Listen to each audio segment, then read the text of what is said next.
C'est le dernier samedi du mois à Bangui, la capitale de la République centrafricaine. Le jour d'Umuganda. Ces travaux communautaires, obligatoires au Rwanda, ont été importés en Centrafrique.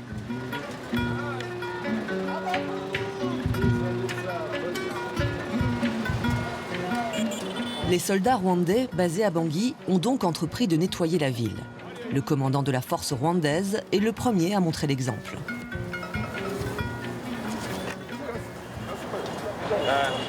Comme il y a le défilé de première division sur la voie là, il faut accéder sur la voie là, de là, il y a jusque là-bas. Dès qu'on finisse. Donc la descente là, il y a encore des herbes de ce côté là. On va continuer. Le colonel Alphonse Gaïma, commandant de la force rwandaise, s'assure que ses troupes accomplissent bien leur mission du jour. Il veut montrer que ces hommes sont au service de la population. J'ai travaillé avec quelques-uns tout à l'heure. On a essayé de conscientiser, de mobiliser ceux qui sont aux alentours. Parce que vous voyez les gens qui viennent de l'extérieur, ils viennent nous aider pour qu'on puisse assainir la ville. Il faudrait que la mentalité change. Il faudrait que les gens mettent la main à la pâte, qu'ils font leur travail, ils sont centrafricains. Les gars viennent de Rwanda pour venir les aider. Il faudrait qu'ils fassent un effort de le faire. Réputée efficace et disciplinée, quel rôle joue véritablement l'armée rwandaise ? Est-elle devenue un outil de promotion pour Kigali au service d'ambitions économiques? C'est ce que nous allons vous montrer en parcourant 4 États africains où le Rwanda profite de son soutien militaire pour développer ses sociétés.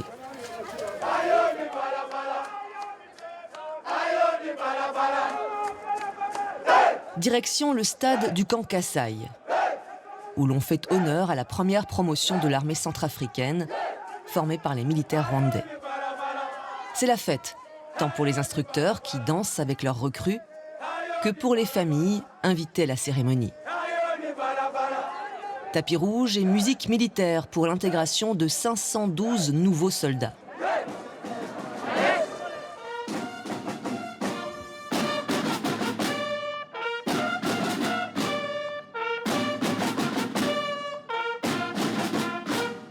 Chers lauréats, vous avez été formés pour affronter l'ennemi dans n'importe quelle condition au niveau tactique et nous sommes convaincus que vous y parviendrez. Après 6 mois de formation, les instructeurs rwandais récompensent les meilleurs de la promotion. Vous autres, mon général.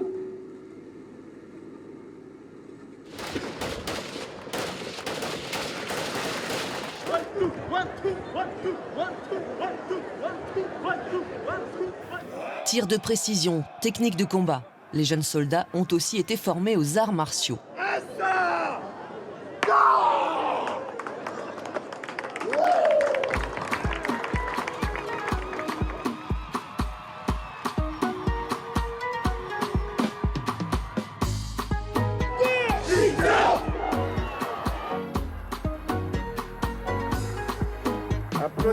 Le fond sonore, la chanson de Kitoko, Merci Kagame, en l'honneur du président rwandais.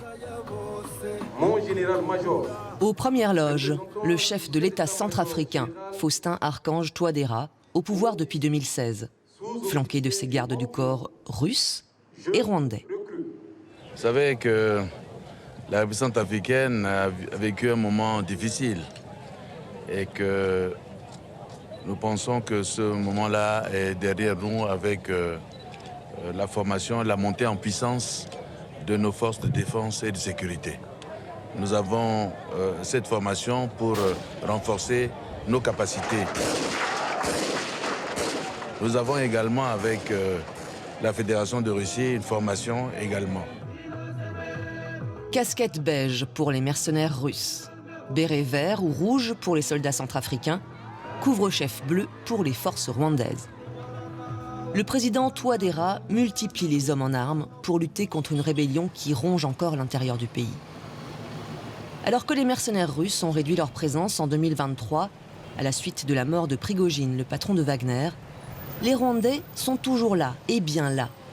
Ils participent à la force bilatérale sous contrat avec le gouvernement et constituent le plus gros contingent de casques bleus à Bangui. Ils sont aussi à des postes clés au sein de la MINUSCA, la mission des Nations Unies en Centrafrique.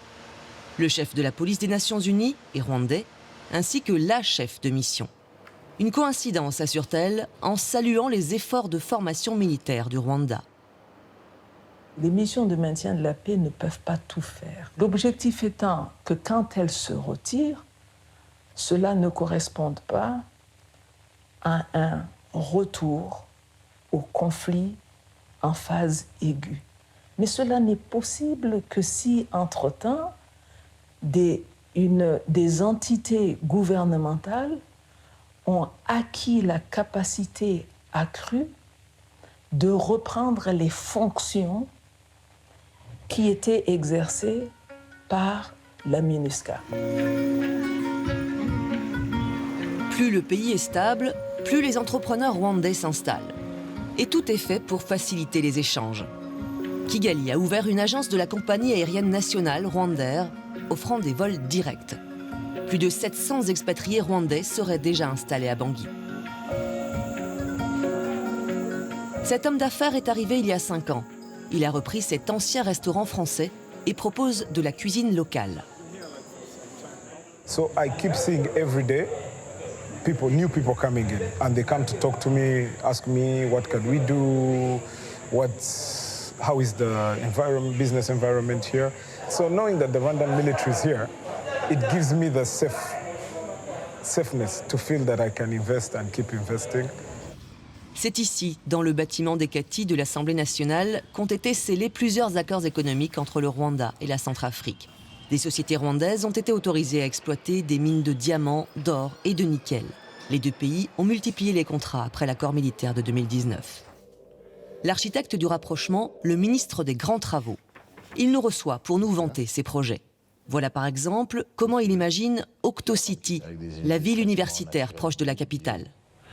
Donc une ceinture verte de forêt, une ceinture énergétique de panneaux solaires, une autre ceinture verte de forêt, une ceinture agricole, Octocity. Ceci 8 milliards de dollars d'investissement. Avec tout ce qu'on vient de découvrir dans ce pays, donc on a aussi assez de garanties à offrir donc, aux différents opérateurs. D'énormes gisements d'or, donc c'est pas ce qui manque. Avec les Russes présents en Centrafrique depuis 2018, les Rwandais sont les partenaires privilégiés. Le ministre estime les investissements bilatéraux à plus de 200 millions d'euros. Il voit dans ce partenariat une coopération panafricaine. Le Rwanda a été amené à lutter dans des conditions dramatiques contre le néocolonialisme français. Aujourd'hui, nos frères du Rwanda aspirent aussi à la puissance. Donc, il n'y a aucun antagonisme dans nos approches. Et c'est vrai qu'à long terme, ça va être extraordinaire. Vous connaissez ce fameux jus Inyange, qui est un des meilleurs jus qui soit au monde, hein, surtout le jus de fruits de la passion. Et donc, effectivement, le groupe Inyange s'est associé avec des opérateurs économiques centrafricains pour monter une unité de production de jus de fruits ici, pour pouvoir satisfaire la demande locale, régionale et continentale à terme. Le business des jus de fruits, sans doute moins lucratif que celui des mines, est le seul dont on nous parle en détail. À Damara, à 1 heure de route de la capitale, un énorme chantier sort de terre. Cette future exploitation agricole appartient à l'un des plus riches hommes d'affaires du Rwanda, un ancien ministre, à la tête d'une chaîne de supermarchés et d'usines textiles en Chine. Et il confie avoir plus de 40 000 hectares de terre. 5 000 ont été défrichés.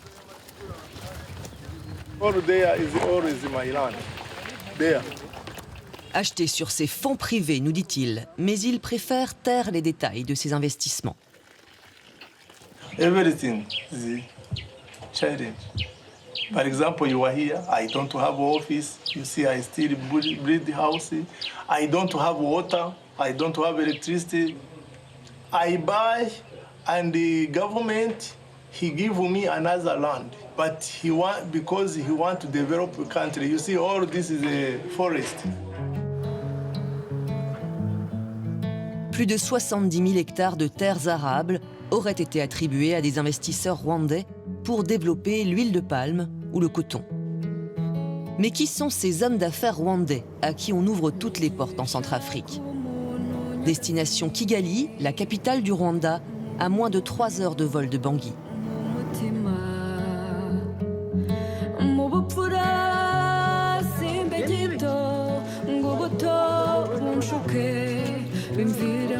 Le Rwanda est un tout petit pays, très peuplé, doté de peu de ressources naturelles. Mais il a connu un développement remarquable ces 30 dernières années.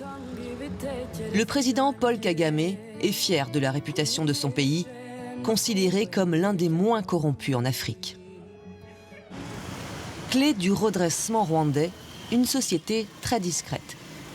Située au 14e étage de cet immeuble, Crystal Ventures, autrefois nommé Tristar, le conglomérat mis en place par la diaspora Tutsi pour reconstruire le pays après le génocide. Ce fonds d'investissement est la propriété du parti présidentiel et Paul Kagame est à la tête de la holding. Ici, personne n'a accepté de nous recevoir. Crystal Ventures est aujourd'hui le 2e employeur du pays, après l'État. 12 000 salariés dans tous les secteurs, de la restauration à la téléphonie mobile, en passant par la construction, l'agroalimentaire ou la sécurité. Depuis quelques années, le fonds d'investissement du parti de Paul Kagame s'est lancé à l'assaut du continent africain.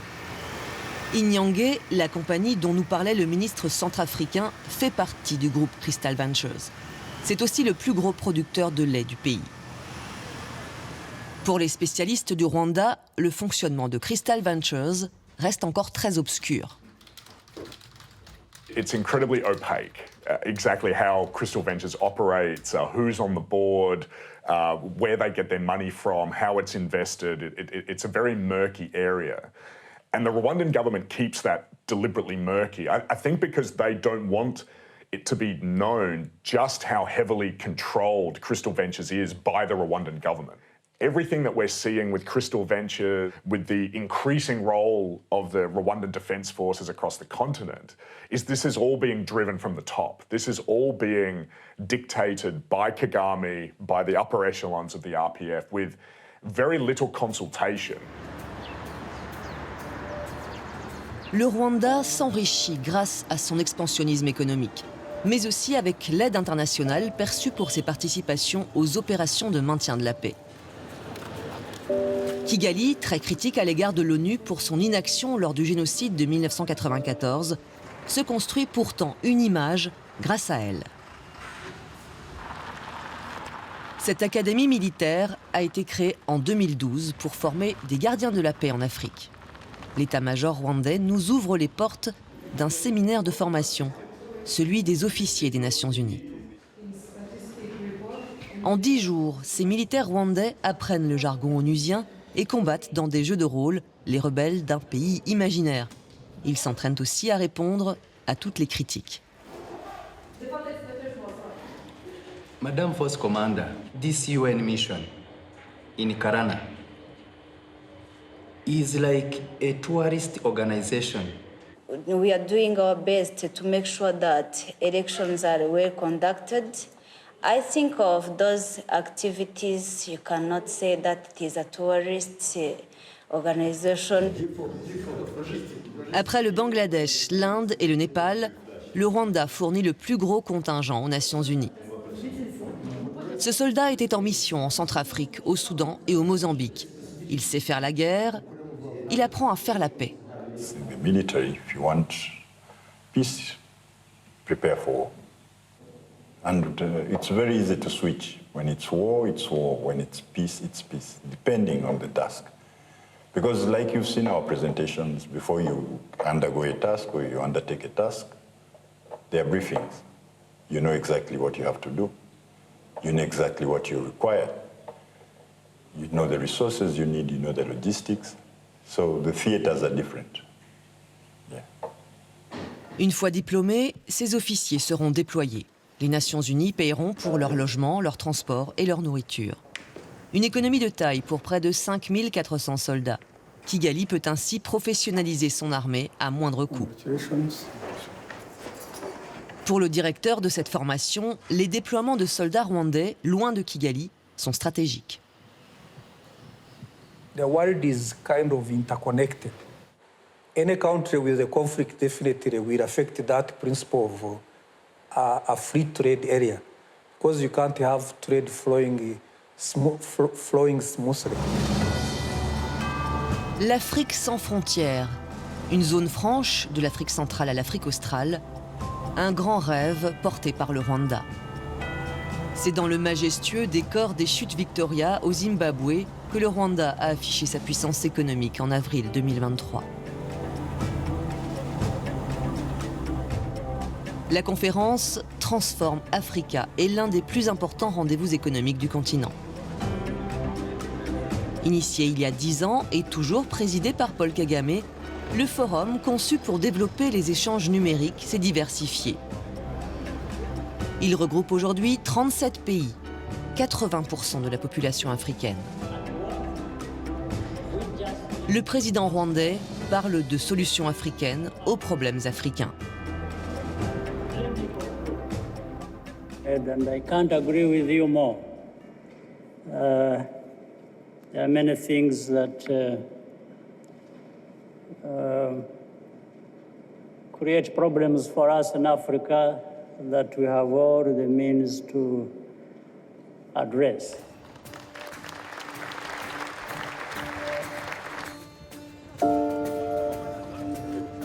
Les mots sont choisis pour séduire et les moyens déployés pour convaincre. À tout seigneur, tout honneur, Kigali dispose du stand le plus important. On y retrouve, en bonne place, le fonds d'investissement Crystal Ventures. Déjà installé notamment en Centrafrique, au Mozambique, en Zambie et au Zimbabwe.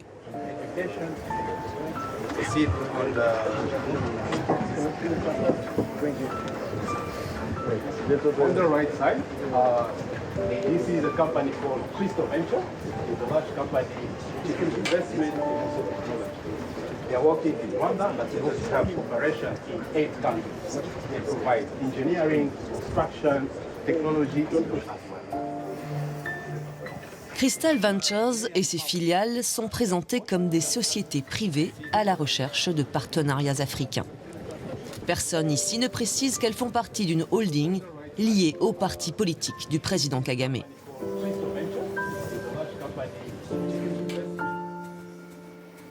En Afrique australe, Crystal Ventures est également bien implantée au Mozambique.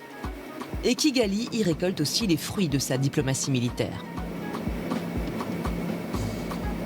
Les militaires rwandais déployés depuis 2021 au nord du Mozambique pour combattre les djihadistes utilisent les mêmes techniques que dans les autres pays.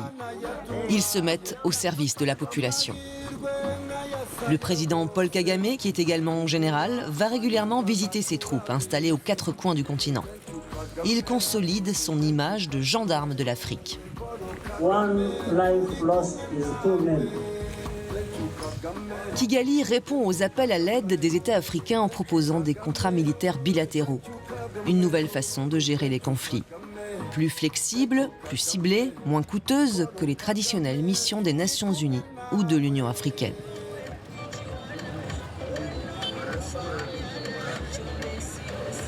Palma, au Mozambique, a des allures de ville tranquille. Mais ses habitants n'oublieront jamais le siège de 2021. Un groupe se réclamant d'Al-Qaïda avait pris le contrôle de la ville. Il y a encore des traces de cette attaque. En quelques semaines, l'armée rwandaise avait repris la province. Une guerre éclair qui a installé sa popularité. L'hôtel Amarula, dont l'évacuation s'était soldée par plusieurs dizaines de morts, a retrouvé un peu de vie. Le personnel est revenu. Les soldats rwandais viennent s'y approvisionner. La propriétaire, qui les côtoie tous les jours, se sent rassurée.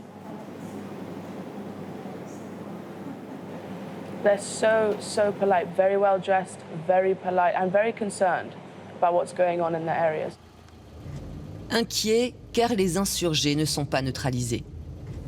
Près de 3000 soldats rwandais ont été déployés, essentiellement autour du projet gazier du groupe français Total Energy, estimé à plus de 20 milliards d'euros.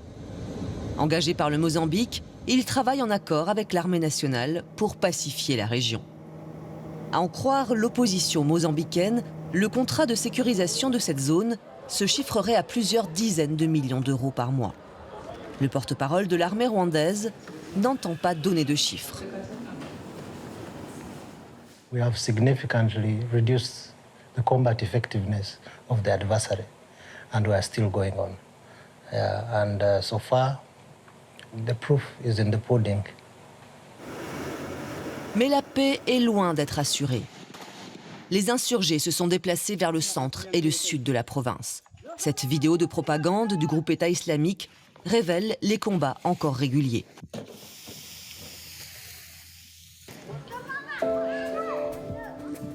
Dans les villages de pêcheurs du Cabo Delgado, les populations sont revenues, mais pas les services publics. Beaucoup d'écoles sont fermées. Cette femme explique qu'elle s'était réfugiée en Tanzanie. Elle n'a toujours pas de nouvelles de son fils aîné, enlevé par les djihadistes il y a 2 ans.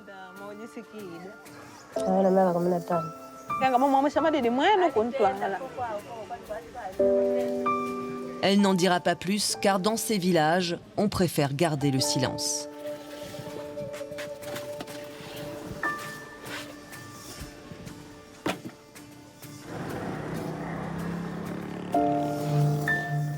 À mesure que le nombre de victimes augmente, l'armée rwandaise se fait plus discrète.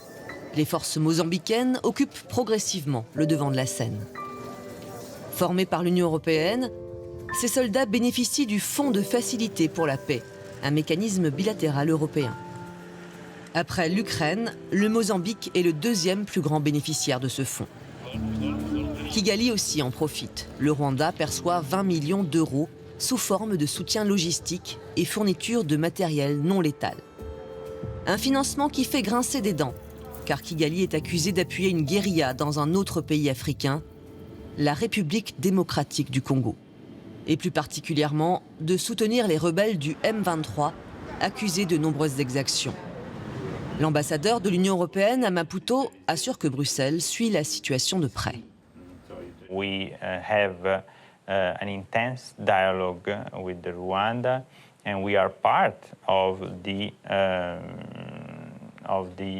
discussions at international levels about the crisis in DRC. We are very much involved, so of course we are not blinded.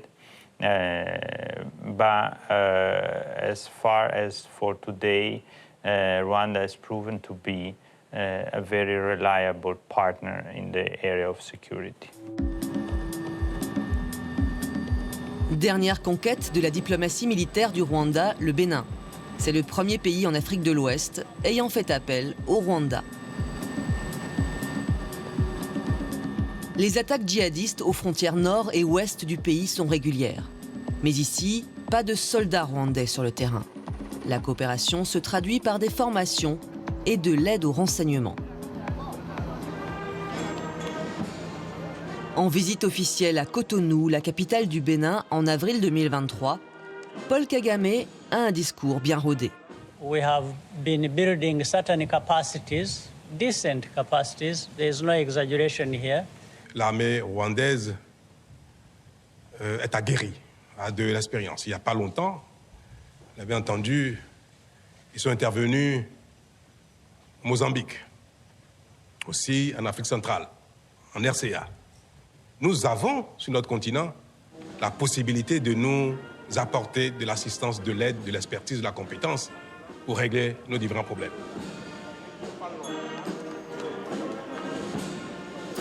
Le scénario est toujours le même. Plusieurs accords économiques sont signés dans le sillage de l'aide militaire rwandaise.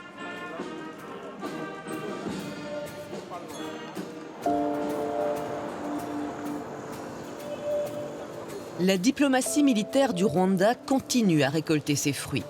Mais Kigali est prudente quand il s'agit de s'engager sur d'autres terrains. Ces opérations de maintien de la paix sont risquées. La moindre bavure pourrait entacher l'image de cette armée rwandaise et tarir cette importante source de revenus.